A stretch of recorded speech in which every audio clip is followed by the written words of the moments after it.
Allah wa ni'mal wakil, ni'mal maula wa ni'man nasir. Hasbunallah wa ni'mal wakil, ni'mal maula wa ni'man nasir.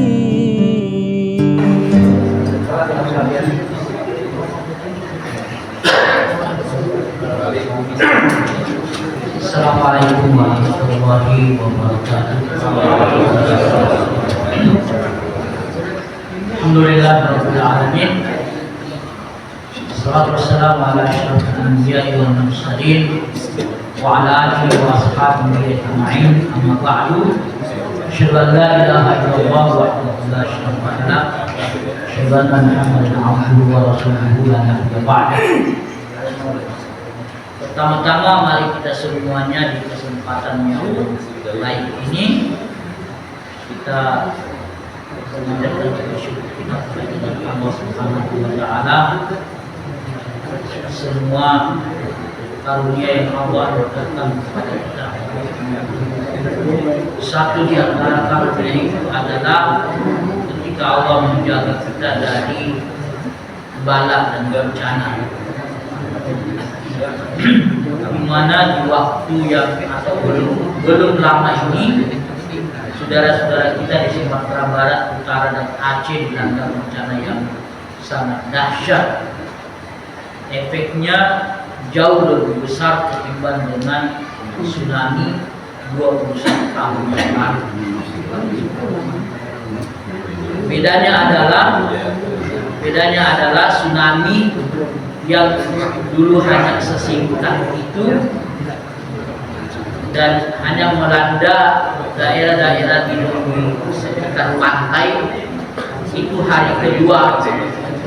Hari pertama atau hari kedua sudah dinyatakan sebagai bencana nasional. Tapi bencana di Sumatera sampai hari ke-20 sekian sampai hari ini itu juga sudah hampir 1 bulan juga belum dinyatakan sebagai bencana nasional. Pasti ada alasan dari situ, ya, ada alasan, walaupun alasan-alasan itu juga pastinya diperdebatkan. Itu yang pertama. Yang kedua, kita bersyukur kepada Allah Subhanahu wa taala, kita sudah sampai di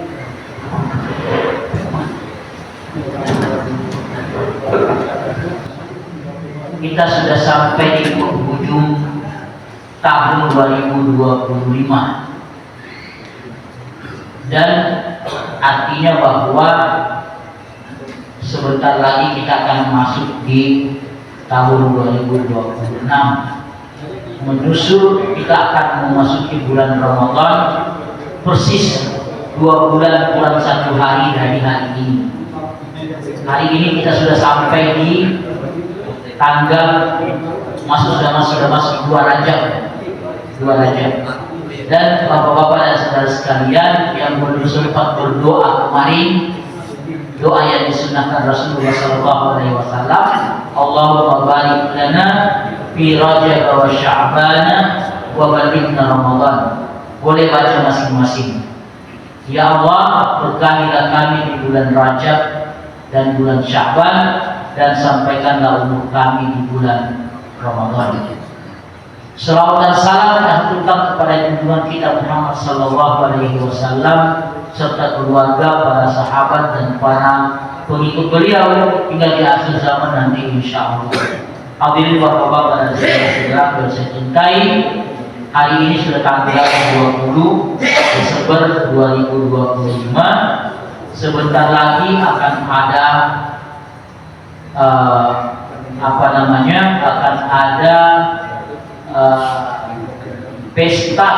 pesta atau hari raya bagi saudara-saudara kita umat Kristiani.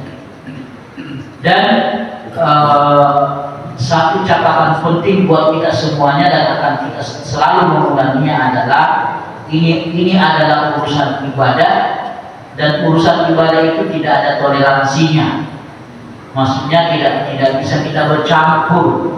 Biarkanlah saudara-saudara kita dengan tenang, dengan damai istilah mereka melaksanakan ibadah mereka, dan kita tetap ada di tempat kita masing-masing tanpa ikut-ikutan dengan semua pernak-perniknya. Dengan semua pernak-perniknya. Jangan sampai kemudian ada ucapan, ya, ada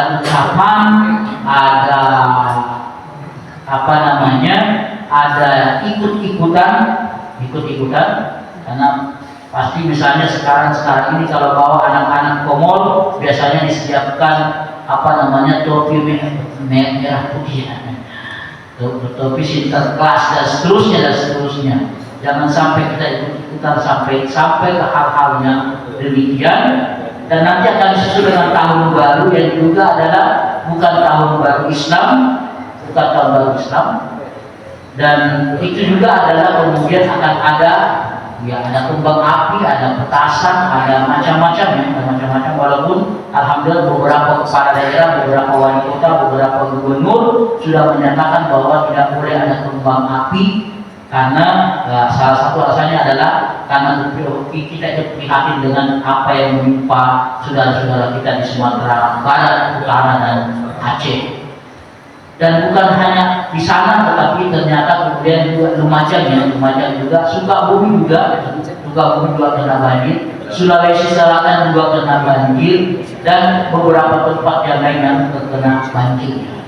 Jadi dalam hal ikut prihatin dengan saudara-saudara kita, maka kemudian tidak ada pesta pora, tidak ada hura-hura, dan apalagi kita sebagai Muslim, ini bukan tahun baru Muslim, ini bukan perayaan hari raya Muslim, ini adalah milik saudara-saudara kita.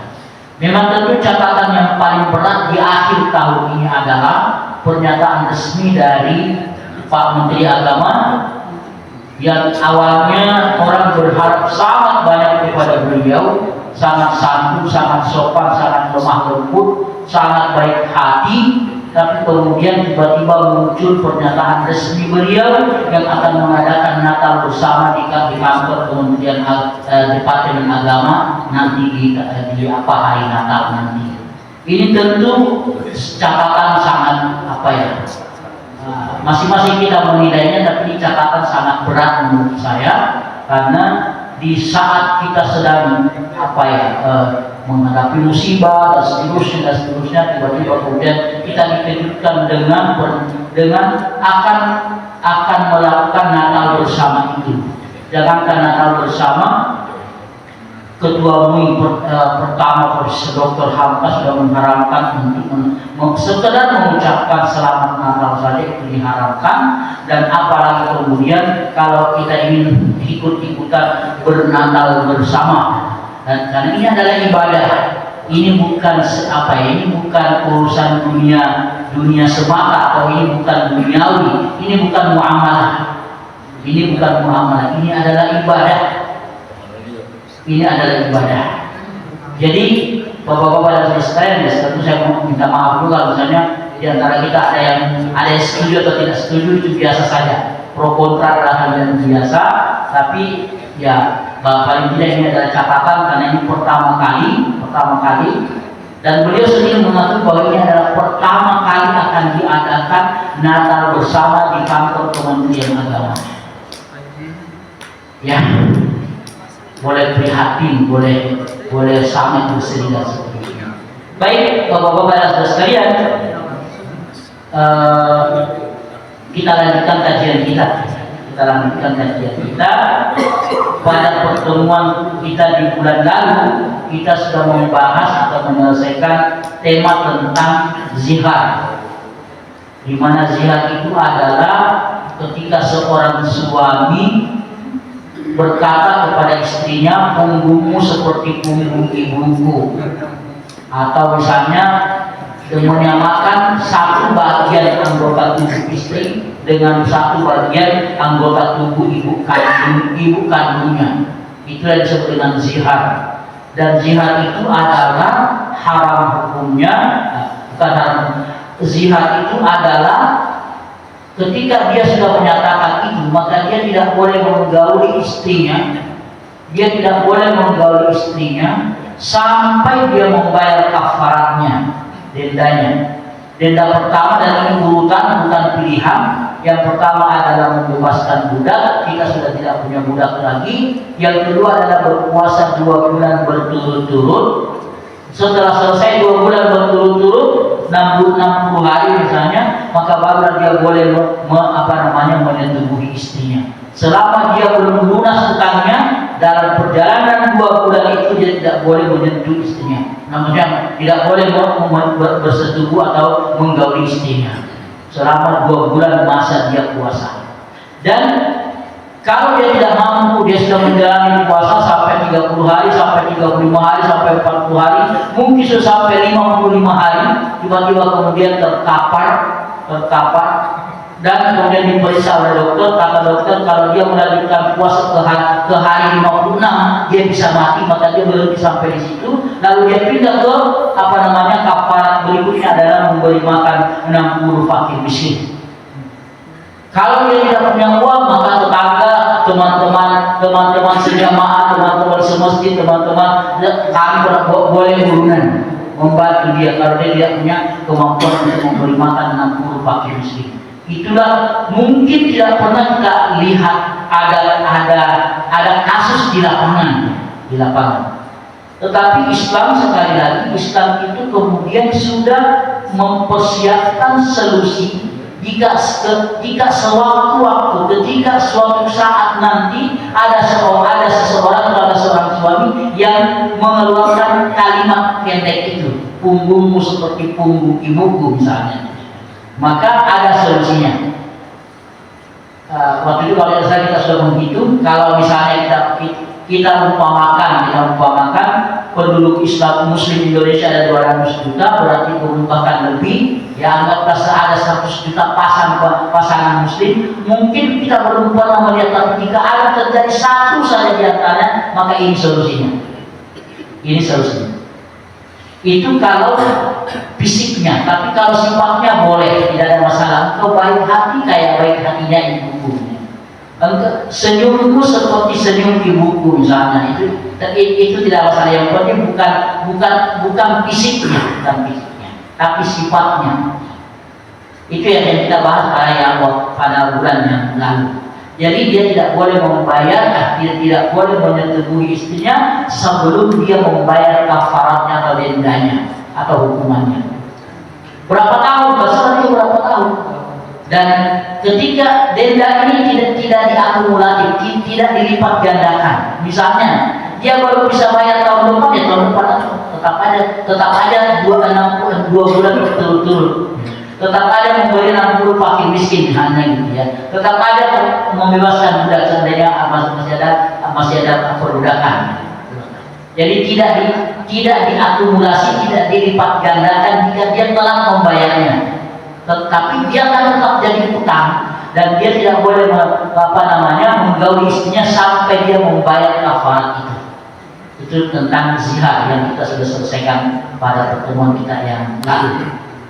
Lalu malam hari ini mudah-mudahan kita bisa masuk pada 2 tema.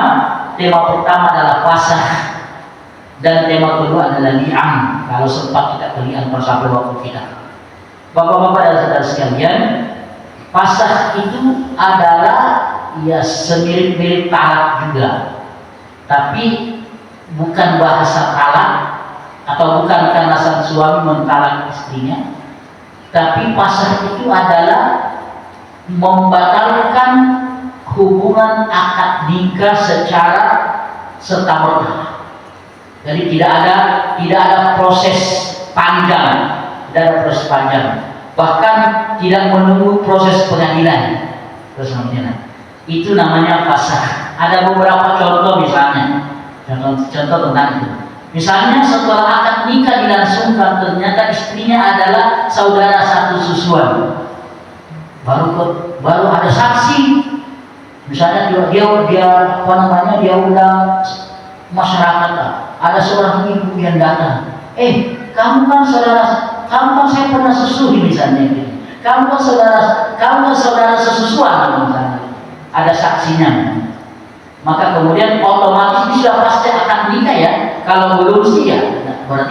pernikahan dibatalkan otomatis. Tapi kalau sudah terjadi akad nikah maka otomatis selesai sampai di sini. Tidak perlu ada talak. Karena mereka adalah saudara sesusuan, maka otomatis harus selesai, harus selesai.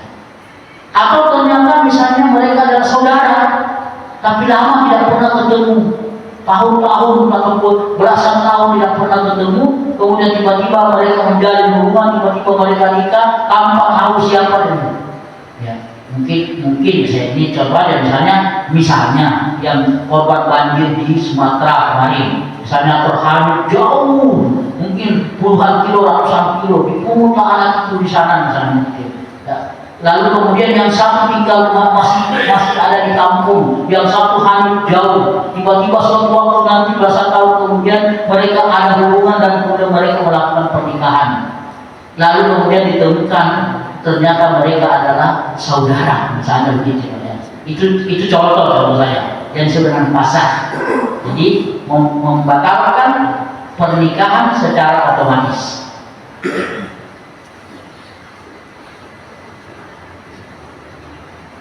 Yang kedua, contoh lain, pasangan suami atau istri yang masih anak-anak diakadkan oleh seseorang selain ayah atau kakeknya.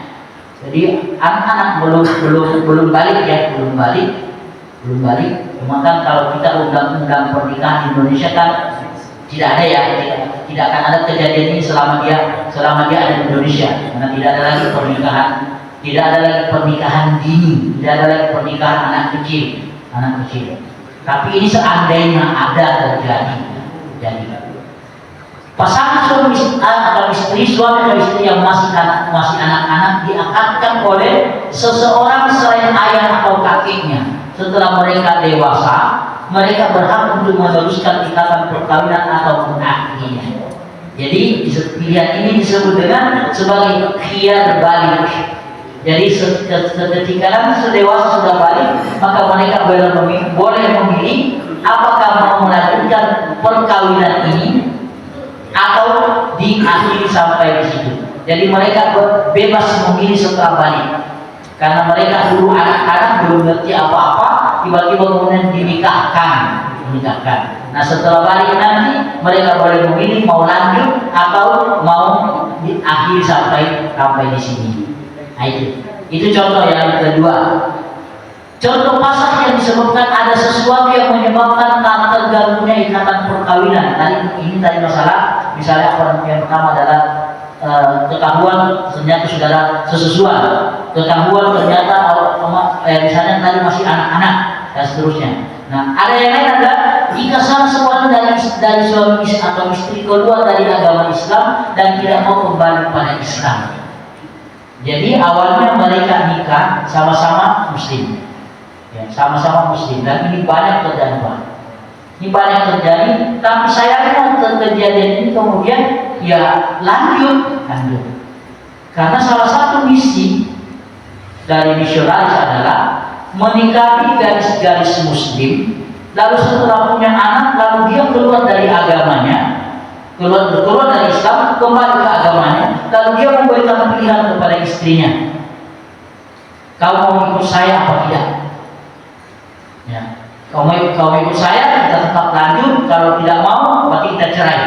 Biasanya perempuan yang sudah punya anak dan dalam kondisi dia tidak bisa mandiri misalnya, maka pilihannya biasanya adalah tetap ikut suaminya.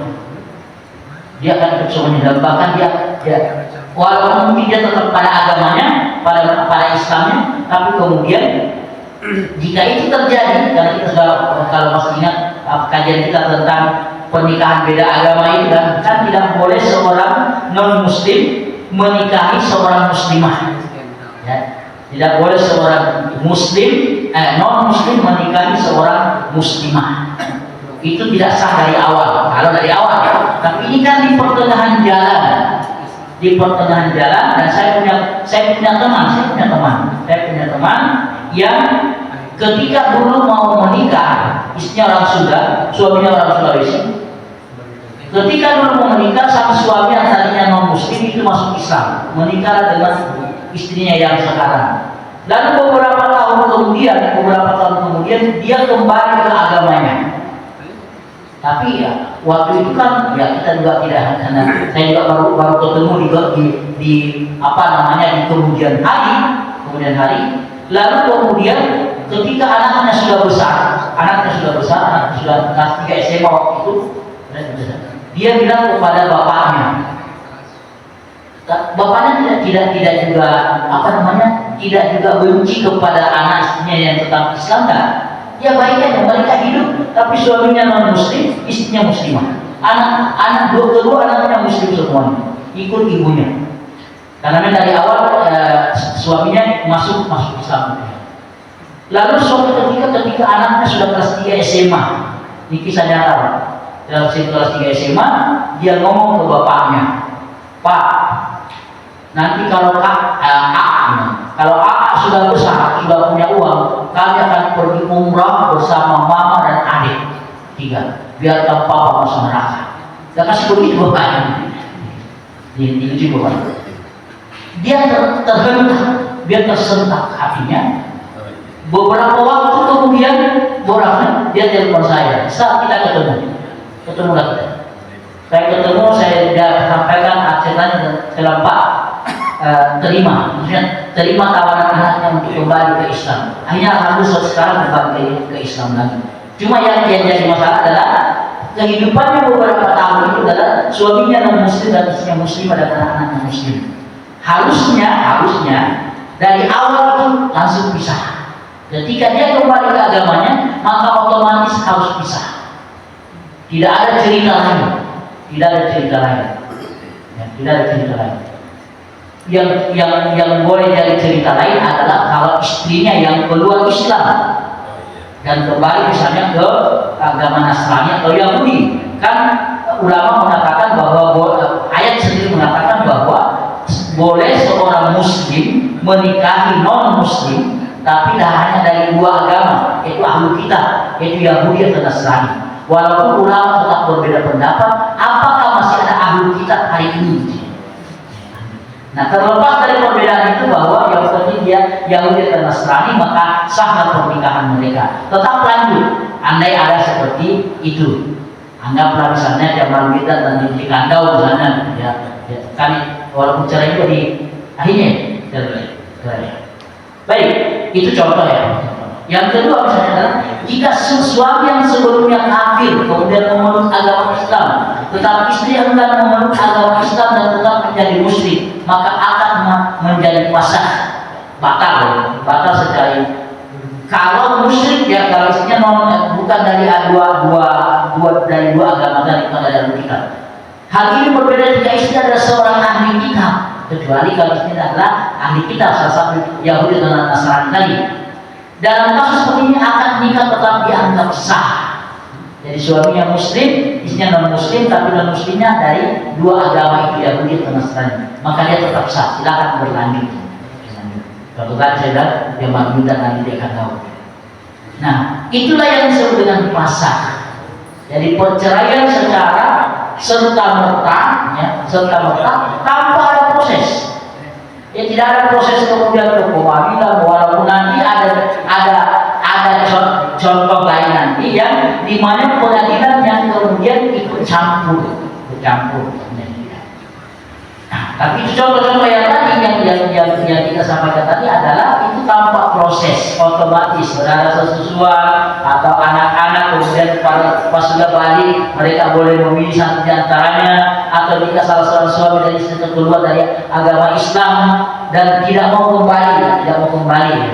kembali, misalnya istrinya awalnya sama-sama muslim, istrinya keluar dari Islam tapi bukan kedua agama itu, ke agama yang lain, ke Hindu, ke Buddha, ke Konghucu dan seterusnya, maka otomatis bisa secara tanpa harus ada proses.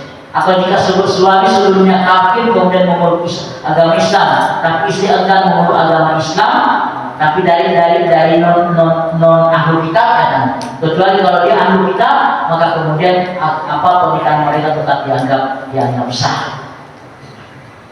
Nah, fasakh apakah harus berdasarkan berdasarkan keputusan pengadilan.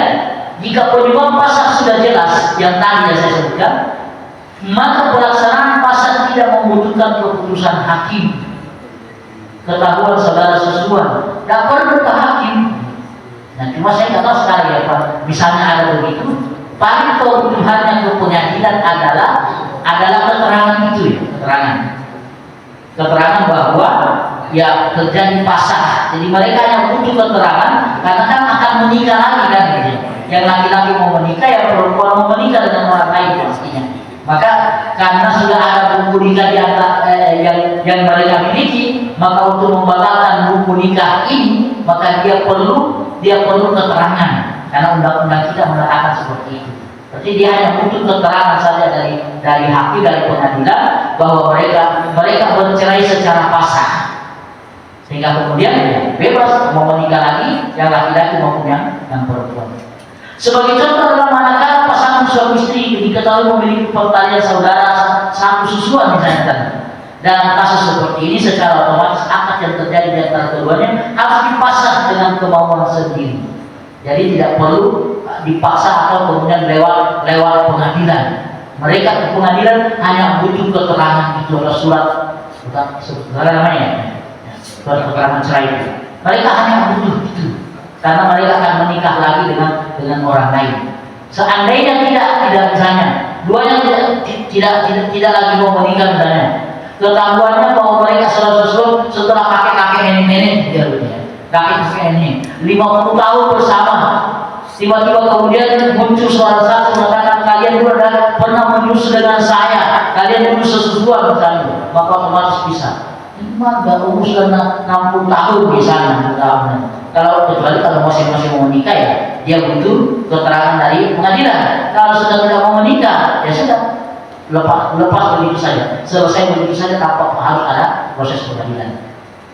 Jika penyebab pasar masih belum jelas, maka pada kondisi seperti ini membutuhkan keputusan dari pengadilan, dari hakim, dan tergantung pada keputusan tersebut. Tapi jika misalnya penyebabnya belum ketahuan, bukan yang tadi yang kita sebutkan, maka disinilah kemudian baru pengadilan boleh masuk. Bapak-bapak dan saudara sekalian yang saya cintai, kira-kira itu tentang pasar. Jadi perceraian secara otomatis disebabkan sesuatu hal, bukan karena ada KDRT, bukan karena ada percekcokan, pertengkaran, bukan. Tapi karena ada sesuatu yang memang mereka tidak boleh menikah. Andai dulu Ken Arok dan Ken Dedes hidup di masa sekarang, harus dipasangkan seorang anak menikahi ibu kandungnya. Ada anak yang lain, ada apa? Ken Arok, Ken Dedes itu ada kan? Ya, tak kuliah pakai membunuh, Ken Arok kan gitu.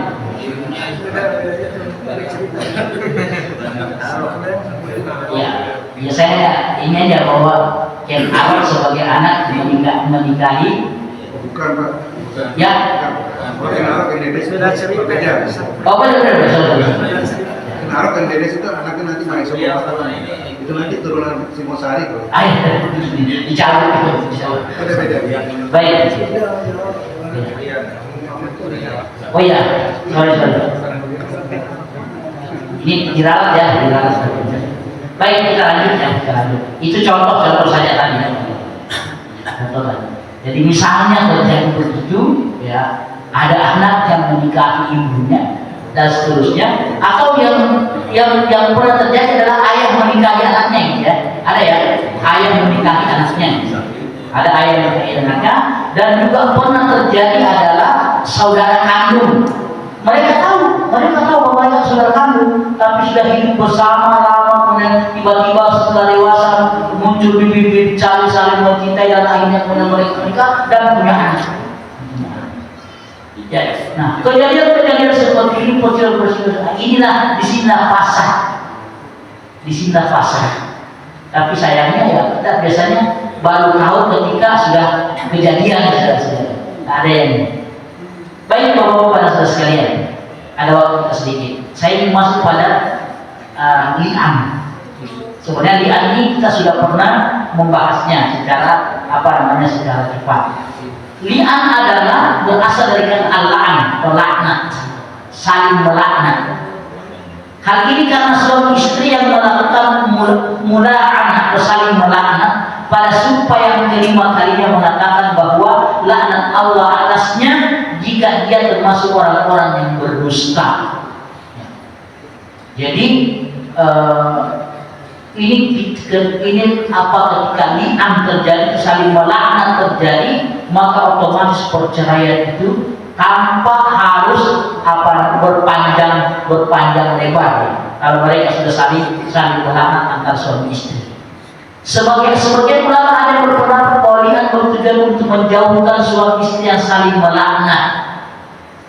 Disebut demikian karena setelah li'an, setelah saling melaknat akan mendapat dosa dan yang bersangkutan akan dijauhkan dari untuk selama-lamanya. Jika salah seorang dari mereka ternyata dialah yang akan mendapatkan laknat dari Allah. Karena bapak-bapak dan saudara sekalian, kalau proses saling melaknat antar suami istri terjadi, maka dipastikan ada yang bohong. Satu ya, dipastikan ada satu yang berdusta. Dipastikan ada satu yang berdusta. Nah, oleh karena itu kemudian mereka harus dijauhkan. Setelah mereka saling melaknat, ya mereka harus dijauhkan. Itu sebagian ulama berpendapat demikian. Disebut li'an karena mereka akan dijauhkan setelah divonis bahwa divonis hakim ketika mereka saling melaknat di depan hakim, maka terjadilah perceraian secara otomatis. Dan ini tidak ada talak satunya, tidak ada talak duanya, tidak ada talak tiganya. Karena ini abadi, mereka bercerai saat itu juga. Hakikat li'an, contoh suami yang menuduh istrinya berzina dan tidak dapat menghadirkan 4 orang saksi harus bersumpah sebanyak 4 kali dengan mengatakan bahwa dia benar.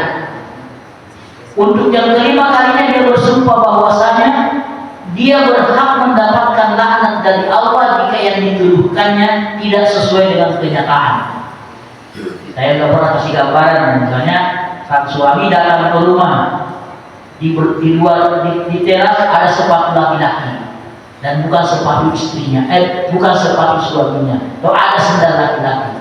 Terus suaminya masuk rumah, dia dapat istrinya, contoh ya, dia dapat istrinya berduaan dengan laki-laki asing di dalam kamarnya atau di dalam rumahnya. Dan lebih dramatisnya lagi, mereka berdua sudah telanjang bulan. Tapi sayangnya sang suami tidak punya saksi. Dia hanya dirinya sendiri. Karena kalau dia mau pergi ambil panggil saksi, saksi, 4 orang bantu saya. Ya keburu pakai pakaian kan, keburu kabur dan seterusnya. Jadi suaminya mendapati istrinya seperti itu, ya seperti itu. Nah kan dalam untuk menuduh orang berzina itu harus minimal 4 orang saksi laki-laki. 4 orang saksi laki-laki. Jadi jangan pernah main-main dengan misalnya kita cerita di jalan, di pinggir jalan, itu si fulan kayak berzina ya, nggak boleh.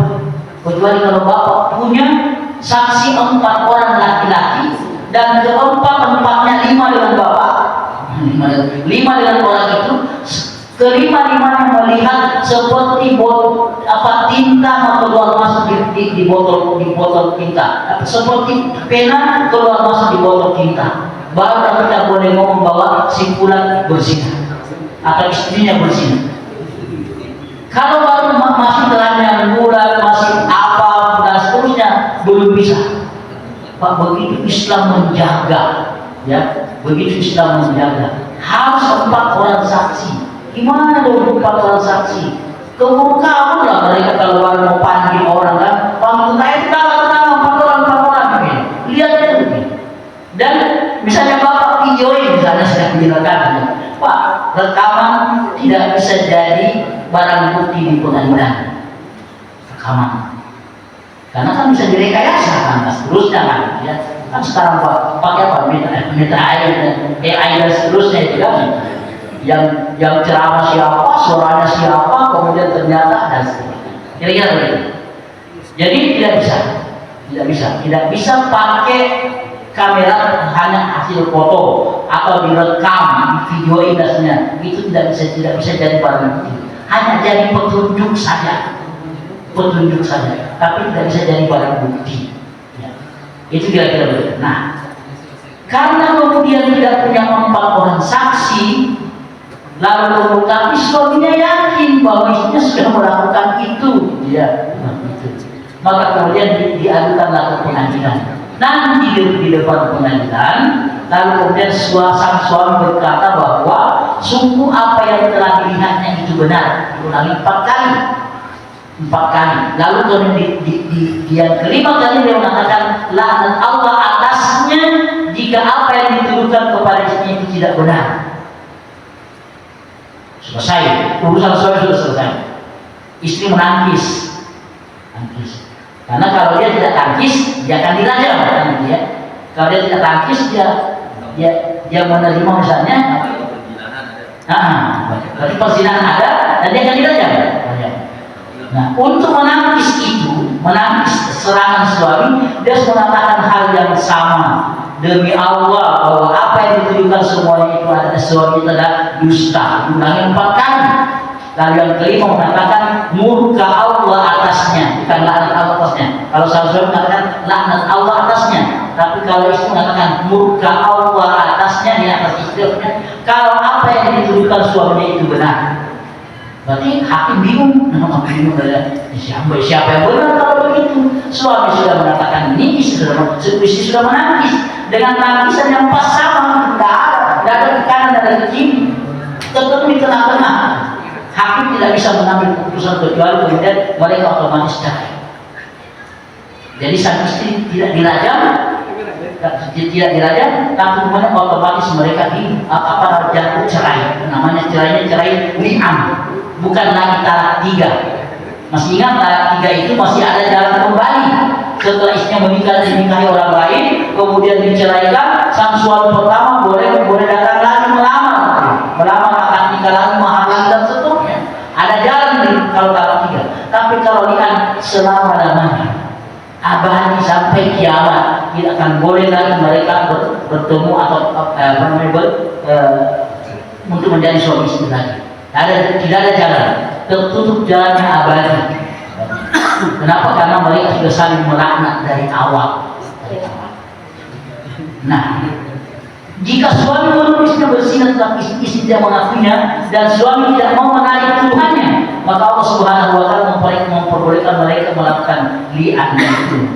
Jadi istrinya membantah, kami tidak melakukan apa-apa, ya kamu yang telanjang, tapi kamu belum ngapa-ngapain, kamu datang gitu. Kira-kira begitu. Nah, tapi suami tidak mau mencabut pernyataannya karena dia yakin ini pasti sudah ada apa-apa ini, tidak ada apa-apa misalnya. Nah, itu tentang ini. Allah Subhanahu wa taala berfirman, saya bacakan ayatnya, walladzina yarmuna azwajahum wa lam yakul lahum syuhada'a illa anfusuhum fa syahadatu ahadin arba'u syahadatin billah. Bagi laki-laki yang menuduh istrinya berzina, tapi dia tidak punya 4 orang saksi, maka dia harus bersaksi 4 kali. Innahu laminas shadiqin, bahwa dia adalah benar, tuduhannya adalah benar. Wal khamisatu anna la'natallahi alaihi in kana minal kadhibin, dan yang kelima dia mengatakan laknat Allah atasnya jika dia termasuk orang-orang yang berdusta atau apa yang dituduhkan itu tidak benar. Tadi kemudian waya dorau an al-adab, maka istrinya menangis antas ada 2 syahadat billah, untuk bersaksi juga 4 kali. Innahu laminan kadhibin, bahwa suaminya berdusta. 4 kali suaminya berdusta, saya demi Allah saya bersaksi bahwa suami saya berdusta, demi Allah saya bersaksi diulangi 4 kali. Wal khamisatu anna ghadaballahi alaiha in kana minas shadiqin, dan kalian kelima yang mengatakan bahwa murka Allah atas dirinya jika apa yang dituduhkan suaminya itu adalah benar. Terjadilah kemudian perceraian. Nah, Bapak-bapak sekalian, Li'an dapat dilakukan dalam dua kondisi. Sedang maaf. Hah? Belum. Li'an dapat dilakukan dalam dua kondisi yang di belakang sudah jauh lewat komputer. Pertama, suami menulisnya berzina tetapi dia tidak memiliki 4 orang saksi laki-laki yang dapat mendukung kebenaran dakwahnya. Dan tidak ada orang kecuali kalau kebetulan banyak mereka datang ke rumah berlima, ya. Kalau kemudian terjadi yang terjadi tadi dan mereka berlima-limanya melihat seperti pena yang keluar masuk di botol tinta. Itu apa catatannya itu ya? Seperti pena keluar masuk di botol tinta. Kalau tidak demikian, jangan pernah menuduh orang berzina. Boleh jadi belum terjadi apa-apa. Ya, sekalipun semua perangkat untuk melakukan sudah siap semuanya. Siap semua gitu ya. Sudah siap semuanya. Semua perangkatnya sudah siap. Tapi kemudian tidak melihat seperti pena keluar masuk botol tinta, maka jangan pernah menuduh orang itu bahwa dia berzina. Karena kalau bukan suami, orang lain misalnya, lalu menuduh orang lain berzina seperti itu, dan dia tidak dapat membuktikannya, justru dia akan balik, dia akan dicambuk 80 kali. Jadi ya, orang bilang, ya udah terserah kalian kan. Lebih baik begitu daripada kita masuk di sini perkara yang kemudian akan kembali kepada diri kita. Bukan karena yang mengatakan min husni islamin mar'i tarkuhu ma la ya'ni. Dan salah satu indikasi kebaikan Islam seseorang adalah meninggalkan hal-hal yang bukan urusannya. Karena kalau kita masuk ke situ, panjang urusannya. Kalau kita tidak dapat membuktikan, maka kemudian akan hukuman kembali kepada yang menuduh. Maka tidak mudah melakukan tuduhan di dalam Islam, terutama tentang perzinahan. Yang kedua, suami tidak mau mengakui bahwa janin yang sedang dikandung istrinya adalah darah dagingnya. Ada anak yang lahir, tapi kok wajahnya beda. Jangan bilang tetangga ya. Beda aja. Kemudian suaminya menghitung-hitung juga kan juga pernah terjadi di zaman Nabi. Ada seorang suami istri yang kemudian melakukan hubungan di malam itu, besoknya suaminya pergi perang. Dan ketika dia kembali dari perang beberapa tahun kemudian, loh kan ada anaknya sudah besar, sudah manggil om, mama ada om itu katanya. Datang ternyata suaminya, dan dia melihat kemudian dia tanya, dia selusuri, ini anak sudah berapa umurnya, sekian. Dia hitung. Saya ini baru sekian perpidanannya sudah lahir, sekian berarti ini ada janin sebelumnya, gitu ya, sebelumnya. Ternyata tidak, memang dia janinnya dia. Makanya kemudian yang pernah kita jelaskan bahwa kalau ada anak yang lahir prematur 6 bulan plus 1 hari, maka kemungkinannya hidup ada, tapi kecil sekali. Tapi kemungkinan hidupnya ada, walaupun sangat kecil. Kalau kurang dari 6 bulan dari hari akad nikahnya misalnya, tinggal hidup aja. Kalau kurang baru 5,5 bulan itu sudah lahir, berarti ini sudah dipastikan bahwa ini anak dan hidup ya, berarti ini janin sudah ada sebelum akad nikah dilakukan. Itu Pak. Jadi kalau bapak boleh aja bisa-bisa gitu ya, menghitung. Tiba-tiba kita sudah diundang akikah 5 bulan setengah kemudian gitu ya. Kita sudah diundang, kemarin kita diundang akad nikahnya, kita datang, lalu 5 bulan setengah kemudian kita diundang akikah. Nah itu boleh bertanya di situ. Bukan boleh bertanya, bisa dan hidup anaknya, nanti akikah boleh hidup ya, hidup. Kalau hidup dan kurang dari 6 bulan dipastikan bahwa janin itu sudah ada sebelum akad nikah. Hati-hati Pak. Kalau ternyata bapak diundang akikah 6 bulan 1 minggu kemudian dari akad nikahnya, Ya, jangan bikin macam-macam. Sekalipun mungkin ada, ya udah selesai. Karena memang ada kemungkinan hidup jika janin itu sudah melebihi 6 bulan, bukan 6 bulan, 6 bulan lamanya. Tadi kalau kali 30, 180 hari berarti ya. Ya benar, 6 bulan. Itu kira-kira. Jadi ada suami yang kemudian tidak mau tidak mengakui bahwa itu adalah anaknya.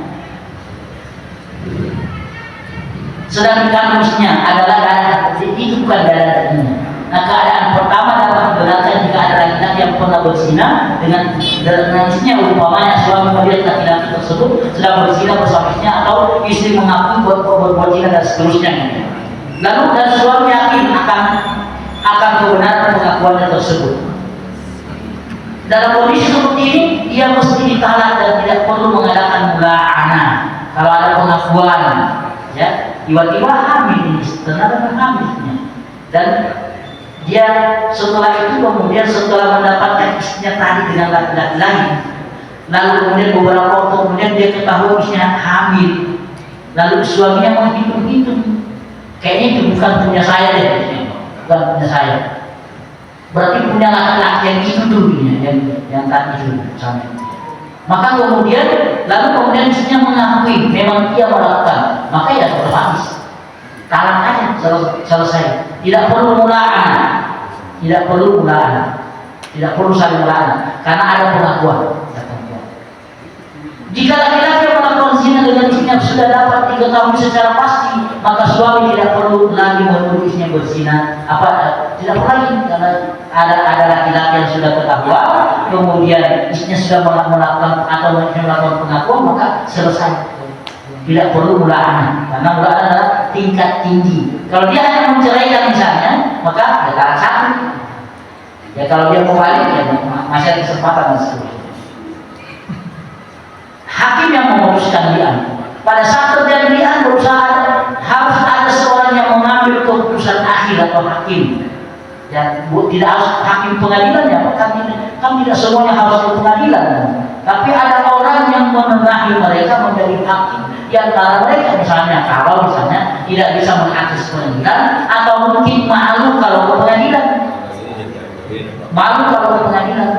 Karena ya tadi akan dituduh akan ketahuan banyak orang bahwa kemudian ternyata dan seterusnya. Maka boleh jadi misalnya kalau kondisinya seperti itu, atau mungkin di kampung yang jauh, di polos yang jauh di sana, ya tidak perlu ke pengadilan, terlalu banyak biayanya misalnya ke pengadilan, maka cukup orang-orang di situ ada yang menjadi penengah untuk menjadi penengah bahwa mereka mereka bercerai setelah mereka saling melaknat. Nah, bapak-bapak sekalian, berakal dan dewasa merupakan syarat li'an, tapi suami yang boleh meli'an atau suami istri yang boleh menangis laknat suaminya tadi adalah laki-laki yang berakal sehat. Kalau misalnya siapa dia gila, ya kan tidak sah kalau dia gila kan. Apapun yang dilakukan oleh orang gila kan tidak sah semuanya. Jadi itu tidak harus orang yang sehat, berakal sehat dan dewasa.